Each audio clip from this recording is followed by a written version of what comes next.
It is 8:14. News of a respiratory illness among pets has owners across our state and others quite worried. State leaders confirm case reports in Indianapolis, Fort Wayne, Bloomington, Evansville. Dr. Brett Marsh is the state veterinarian for Indiana and kind enough to join us this morning. Thanks for being with us. Thank you for the invitation. Well, it gets the headline, mystery illness. When anybody attaches the word mystery, it kind of gets people a little bit concerned. How concerned should pet owners be about this? Well, I think they need to be concerned, but not overly alarmed. It's something that we've been dealing with for several weeks and months, actually.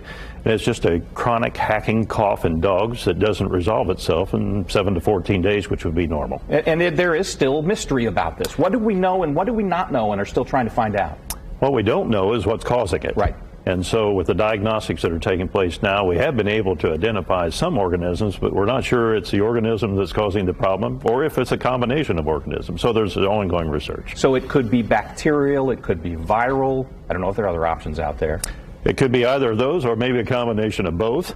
And so it's important if we're seeing these long-term hacking, coughing problems to see a veterinarian so we can begin to rule things out. Is that long-term cough the only symptom to look out for, or are there other things that sort of indicate, yeah, this may be that? Well, the long-term cough is one of the important things because generally in 7 to 14 days the cough will be resolved, but not in this particular case. And so in addition to that, the dog is just not eating well. Lethargy, just tired, just not the usual dog. And so pet owners know their pet the best.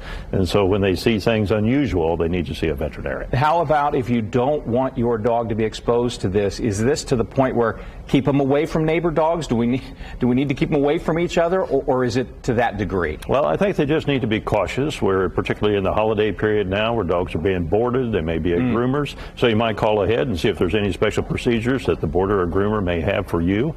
I think the other important thing is to make sure your dog is up on all the current vaccinations. That will help your veterinarian rule some things out if they have a vaccination history and give us more direction in trying to figure out what's going on. So your role as state veterinarian, I mean, you kind of have an overview of all of this. If, for instance, your dog does come down with this, you talk to your local veterinarian about it, family veterinarian, say, yeah, this is probably it. Is there a reporting system in place? Do they get in contact with you? How does that work? That's a great question. We're getting a lot of calls from people about it, but it's actually not a reportable disease. Really? Respiratory illness in dogs is not reportable. Although we have a long list of reportable diseases, this is not one of them.